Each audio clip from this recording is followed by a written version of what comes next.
So again, we have many areas of congruence with the governor's proposal. We also have some challenges with it. Governor Brown's plan calls for a 50-50 cost-sharing split of the normal cost between the employer and the member. And our new tier plan does have about a half normal cost for the members. But when you look at our current workforce, our current members going right to 9%, our current tier has about an 18% normal cost, would have a very detrimental impact on our workforce because virtually everyone, all categories of our workforce except for some union represented employees, are significantly below market with their salaries. And it would critically hurt our ability to recruit and retain top talent. And of course, the member contribution is subject to collective bargaining for all of our represented employees. The second area that may pose a challenge is, it's really unclear to us how exactly the governor's hybrid pension plan would work technically, as that level of detail has not been released. Additionally, the target benefit of 75%, including Social Security, would again pose a grave threat on our ability to attract and retain faculty in particular. A strong benefit program gives us a competitive edge for faculty because we recruit for faculty nationwide. A strong defined benefit plan also helps us retain faculty who can't leave in mid-career. A strong defined benefit plan also provides for the renewal of faculty as they leave at a certain age. A strong defined benefit program allows for a secure retirement for all of our workforce, for all of our career employees. So we really do have this new tier in place. We have worked out the details. It has been approved by the regents, and we actually are bargaining it now. As far as the full benefit retirement age in the governor's proposal, our new tier has a maximum benefit at 65, very close to what the governor's proposing at 67. So I also want to mention that we have successfully negotiated features of UC's pension reform measures with our major unions that have over 50,000 represented employees. For example, increased contribution rates with the California Nurses Association and others, and we have a tentative multi-year contract with the Teamsters and our clerical union that includes the new tier that the regents have approved, that we have worked out all the details on. We are, however, looking ahead, anticipating very difficult negotiations on full contracts with many of our unions, as post-employment benefits have already become a very contentious topic. Introduction of additional provisions or features while we're bargaining our new tier will make these negotiations even more problematic and protracted for us.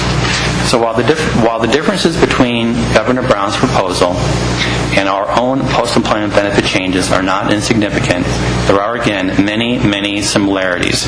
We feel confident that our changes strike the right balance between responsibly addressing the unfunded liabilities over time and allowing us to remain competitive, to recruit and retain the top talent that make this university so great. It takes a long time to build quality, but it can be irreparably harmed in just a very short time.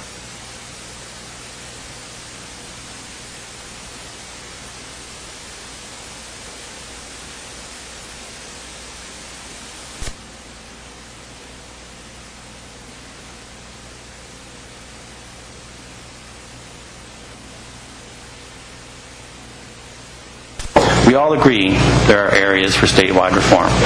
This concludes our formal remarks, and we're happy to take any questions. Okay. Questions?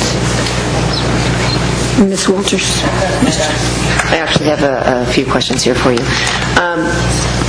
And I may have missed it, but what was your unfunded pension liability? As of July 1, or as of June 30th, 2011, we're about 81% funded.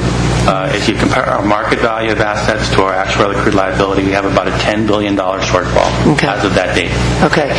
What about your retiree health care unfunded liability? We've been not pre-funding that. It's on a pay-as-you-go basis, so that stands at about $14.6 billion as of June 30th. Okay. So with these changes that you've made, when do you expect to eliminate the unfunded liability? Pension liability? Yeah. For the pension liability, with our current funding plan, assuming we hit the investment returns, we would be fully funded in 2039. And the unfunded health, we have no plans right now to address it, other than the plans we've made on a go-forward basis. Okay. The regions have approved employer contributions through 2013 that fully cover the normal cost. And we put our departments on notice that there's going to be a 2% increase per year beyond that on the employer rate, up to 18%. So a whole series of actions, including some internal borrowing, the increase in contributions, the new tier over time will help diminish this unfunded liability. Okay, and you renegotiated, I guess, through collective bargaining with current employees? Because your current employees, if what I understood is correct, that current employees are being affected by these changes. It's just not new employees, correct? No, current employees are still under the old tier. However, they are paying substantially higher rates. As Gary mentioned, we just approved rates going to 6.5% for current employees and anticipate that going up in the future. But their current pension benefits are not affected by the new tier. It's just for employees who are hired after July 2013. Okay, so with them making a bigger contribution, then that is helping to pay down the unfunded liability. Yes, in fact, the rates that were just adopted by the regions are the first time that we actually exceeded the normal cost. So for the first time, we actually will be chipping away at the unfunded liability, as it were. But Gary did mention also we have taken some internal financing mechanisms. We did an internal borrowing against short-term assets that we put into the pension system, which is going to have an impact on bringing down our normal cost in future years. Okay, asking current employees, I guess, is the question. Asking current employees to contribute more, is that something that was done through collective bargaining? For those that are represented, yes. But some were not represented, and you were able to do it? Yes, through our consultative process, through working with the academic senate, yes.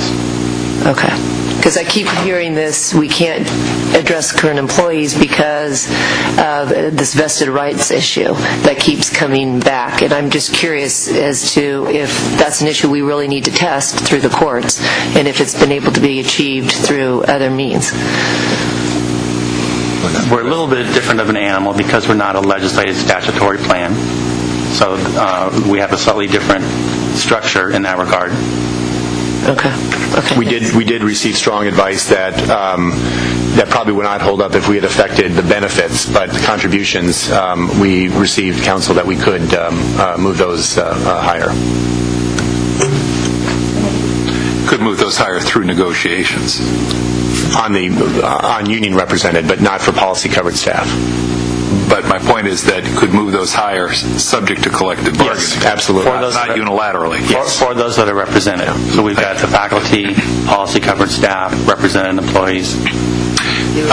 And I wanted to go back to the question and answer that my colleague raised, because I wasn't getting much traction earlier on my expression of concern about the unfunded liability for other post-employment benefits, health benefits in particular. And if I heard you correctly, the answer to the question about unfunded liability for pensions was $10 billion. Correct? And people kind of went, significant number, and you're pretty well funded at 81% compared to a lot of other folks. But your unfunded liability for health was what again? $14.6 billion as of June 30th. And that's zero funded because it's a pay-as-you-go basis. Correct. So my point, colleagues, and anyone out there who's listening, is we're all wrestling, and appropriately, with this issue of unfunded liability for pension benefits.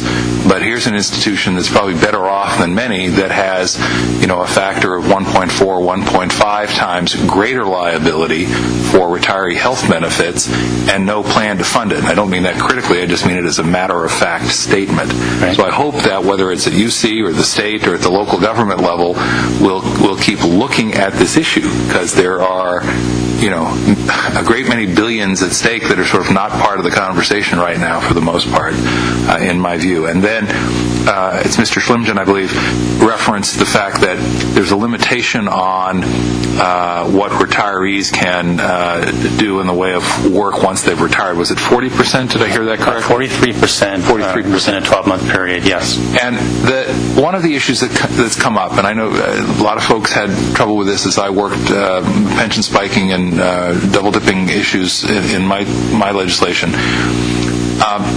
Is there any limitation on how long somebody has to be, quote, retired before they can come back? Or can they, the issue that comes up in my district is, wait a minute, I don't understand. They said they were retiring on Friday, but they're right back at work on Monday, and now they're drawing another check. Any rules? Yeah, we have recently, within the last couple of years, revised our process around that now. We require at least a 30-day break. We require a receipt of the first retirement check. They have to come back in this very limited appointment.